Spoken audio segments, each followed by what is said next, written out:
Ubaidah itu dijadikan gubernur, Pak, di wilayah Palestina dan Yordan. Dijadikan gubernur. Akhirnya makmur ini, wilayah Palestina dan Yordan, makmur. Tapi Abu Ubaidah hidupnya sederhana.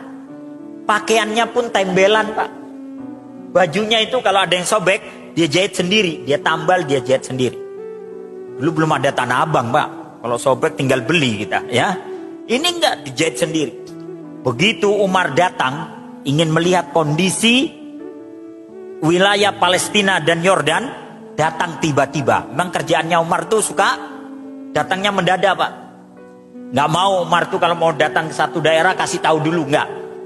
Karena kalau dikasih tahu itu yang nggak dicet dulu itu, Pak. Yang lobang ditambal dulu. Umar nggak mau itu. Dia datang mendadak. Ternyata dia lihat Palestina kotanya maju makmur semuanya. Kemudian dia berkata, Umar, "Aina akhi? Mana saudaraku? Abu Ubaidah ibnul Jarrah." Maka dipanggillah Abu Ubaidah. Kata Umar, "Wah, engkau tidak berubah wahai Abu Ubaidah." Dipeluk. Kata Umar ingin tahu rumahnya. "Bawa aku ke rumahmu." "Jangan wahai Amirul Mukminin." "Enggak, bawa saya ke rumahmu." "Jangan. Lebih baik kita ketemu di sini aja. Saya ingin tahu rumahmu." Akhirnya dibawa sampai di rumahnya. Ternyata rumahnya kecil. Padahal dia gubernur loh, Pak. Rakyatnya makmur. Tapi rumah Abu Ubaidah kecil. Ya. Begitu Umar masuk, hanya ada tikar saja, Pak. Tikar. Kemudian dia lihat ada tempat tidur yang dalamnya itu dari pelepah kurma dibungkus gitu. Kemudian ada perisai, ada pedang, ada pelana kuda. Kemudian masuk ke arah dapur. Hanya ada tungku yang terbuat dari tanah itu dan beberapa alat masak. Umar nangis itu, Pak. Nangis itu Umar. Kata Umar, "Engkau ini gubernur dan kau itu jenderal," kalau bahasa kita itu panglima tinggi loh. Kamu itu jenderal, kamu gubernur. Halla ta'khud ma yanfa'uka. Kenapa engkau tidak mengambil hakmu yang itu akan bermanfaat untuk engkau dan keluargamu? Apa kata Abu Ubaidah ibnul Jarrah? "Sata'siru ainaka ya Amirul Mukminin. Aku sudah melarangmu untuk datang ke rumahku. Karena kalau engkau datang, kau pasti akan memeras air matamu." Ibarat handuk tuh kalau diperas netes, Pak. Ya, engkau pasti akan memeras air matamu. Dan ini aku lihat kau memeras air matamu, wahai Amirul Mukminin. Iya, kenapa engkau tidak mengambil bagianmu? Engkau panglima perang dan engkau seorang gubernur. Apa kata dia? "Wahai Amirul Mukminin, kondisi kehidupan seperti inilah yang aku sayangi. Aku merasa nyaman dan tentram dengan kondisi seperti ini. Dan supaya hisabku nanti tidak terlalu lama. Dihitungnya supaya tidak terlalu lama." Nangis itu Umar, Pak. Nangis itu Umar mendengar jawaban itu. Dipeluk oleh Umar. Begitu dipeluk, apa kata Umar? "Ghayyaratna dunya illa anta ya Aba Ubaidah." Dunia ini telah merubah banyak orang, kecuali engkau, wahai Abu Ubaidah. Engkau tetap Abu Ubaidah yang saya kenal di Madinah. Dipeluk oleh Umar. Malah kemudian Umar bertanya, "Bagaimana kondisi kalian? Bagaimana kondisi pemimpin kalian?" Apa jawab orang-orang Palestina dan Yordan? "Pemimpin kami, gubernur kami, Amirul Umara. Dia adalah pemimpin di atas pemimpin." Begitu mereka memuji, Pak. Ya. Ini Abu Ubaidah ibnul Jarrah. Maka akhirnya Umar pulang dengan air mata itu terus mengalir, Pak. Sampai di Madinah beberapa tahun kemudian Umar mendapatkan kabar bahwa Abu Ubaidah ibnul Jarrah sakit dan kemudian dia meninggal dunia dalam keadaan hidup yang sederhana. Dan kemudian dia dikubur di wilayah Yordan. Maka mendengar itu Umar menangis.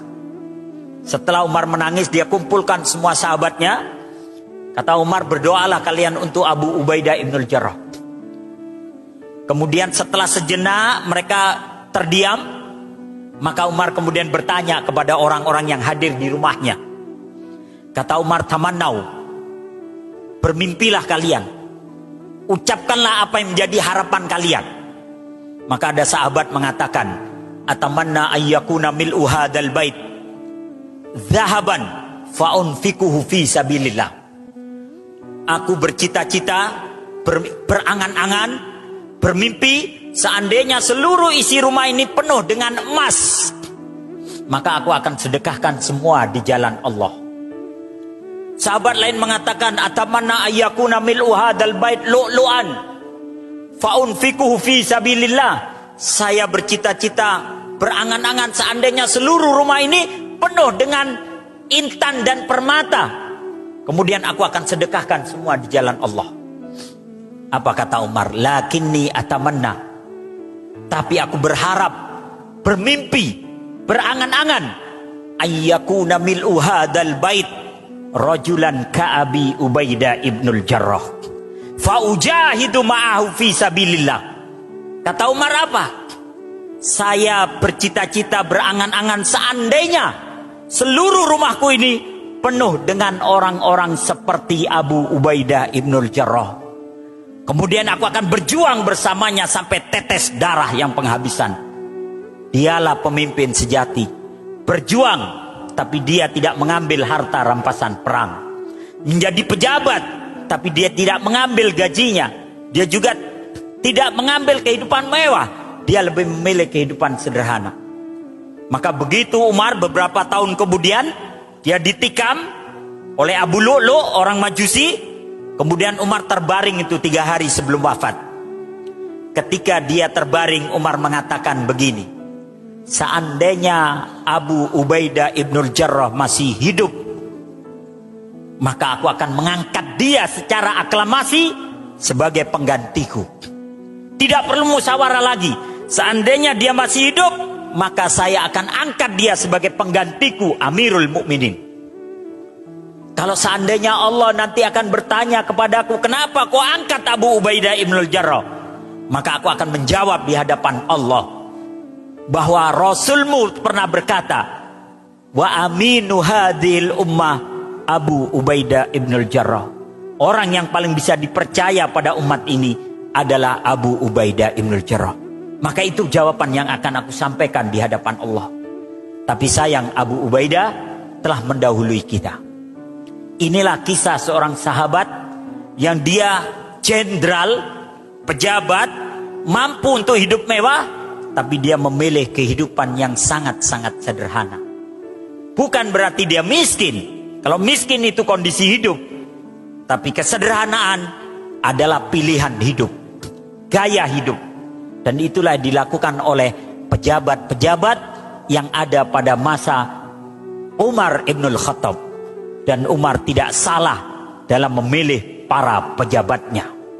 Inilah kisah dari Rijalun Haular Rasul,